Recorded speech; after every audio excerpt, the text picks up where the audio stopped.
Hello, my name is Stefany Garrick, and I am of counsel for the law office of Will M. Helixon.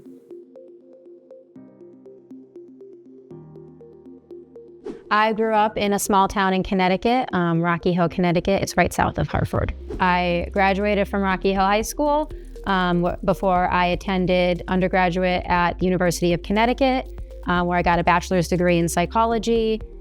Between college and law school, I took a year and I did a year of AmeriCorps, where I served at Habitat for Humanity in Fairfield County, Connecticut.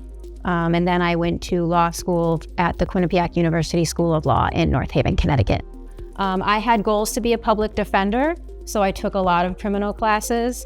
I was really interested in using my undergraduate degree, my bachelor's degree, which is in psychology, when I went into practice law. So I took a lot, like I said, I took a lot of criminal classes, and I had intents of becoming a public defender.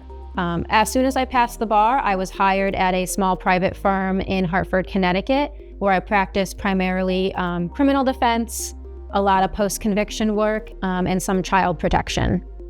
While I was at that firm, I had put an application in with the Army JAG Corps to serve in the National Guard.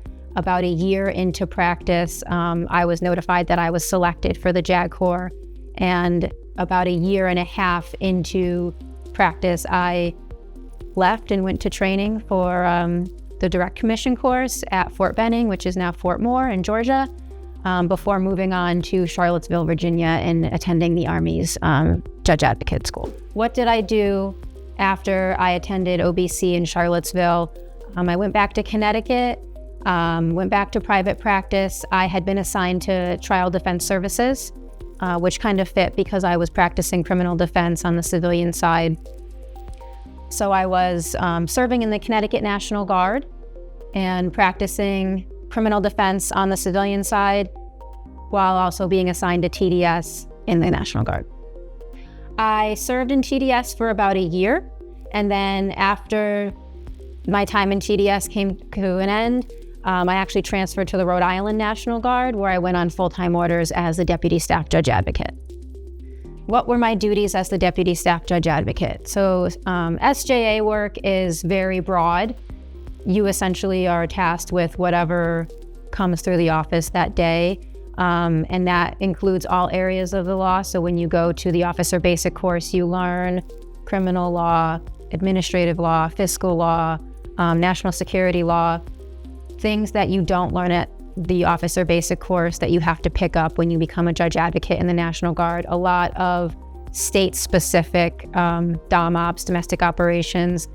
There are some things that you practice in the National Guard as a judge advocate that you're not necessarily taught at OBC. So a lot of that stuff I had to learn by doing, by reading, and by using my network within the National Guard. How long was I the Deputy Staff Judge Advocate? I was the Deputy Staff Judge Advocate for Rhode Island for about 3 years. Towards the end of my assignment, I had made the decision that when I was coming off orders, I would relocate to South Carolina, where I am now, to be closer to family. Why did I decide to join the law office of Will M. Helixon? I truly enjoy defense work. It really is a passion of mine, and I have spent most of my legal career practicing military law. And so while I've done both sides, I've served in TDS, and I've also served as a command judge advocate in the SJA's office. Defense is really where I feel the most at home. I remember when I went to my first TDS training, we were in a small room. There were a bunch of us discussing the hypothetical case that we were given.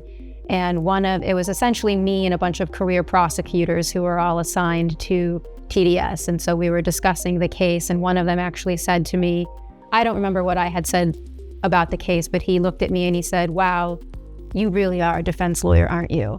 And I think he meant it potentially as an insult, but I was so proud of it. And I really owned that. I think that it takes a special person to do this kind of work, and to see that it's not just soldiers and airmen and Marines, that they're human beings. And I really am passionate about advocating for people and advocating for service members, and kind of giving back to the people who serve our country.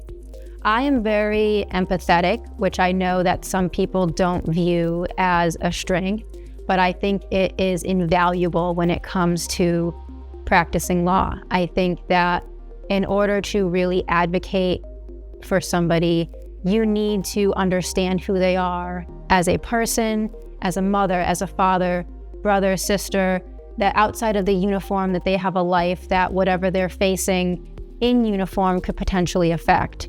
And a lot of service members and a lot of commanders lose sight of that sometimes. So I really pride myself in my ability to listen to people, hear their story, and get to know them on a deeper level so that I can more adequately advocate for them in whatever they're facing. What value does my time as a Deputy Staff Judge Advocate bring to now advocating for soldiers? I have spent so much time in my military career, advising in the National Guard, the Adjutant General, which to active duty, that is the equivalent of a commanding general, right? So advising the Adjutant General, advising his command staff and his subordinate staff, and kind of seeing, I've gotten a front row seat to how these commanders think, how they make decisions, what's valuable to them when they're reading the responses to a GOMAR or a letter of reprimand, what stands out to them, the things that they want to hear from whoever, whatever soldier or airman is responding to them. And I think my time as a Deputy Staff Judge Advocate will really help me advocate for soldiers because I know what is going to help them overcome whatever situation they're in, whether that be saving their career, if they want to continue to serve, or sometimes if they don't want to continue to serve, and finding a soft landing spot that is kind of workable for both sides. I am just really looking forward to helping service members. I know that the process that a lot of them go through, whether it's they're under investigation or have been served with some kind of adverse action or facing some kind of issue within the military, that's a really scary process to go through. And I know that a lot of times these service members don't feel like they have anybody on their side. I want to make sure that all of these service members know that, we are on their side, and I'm here to advocate for them, and I'm here to make sure that they get the best result from whatever action they're facing possible.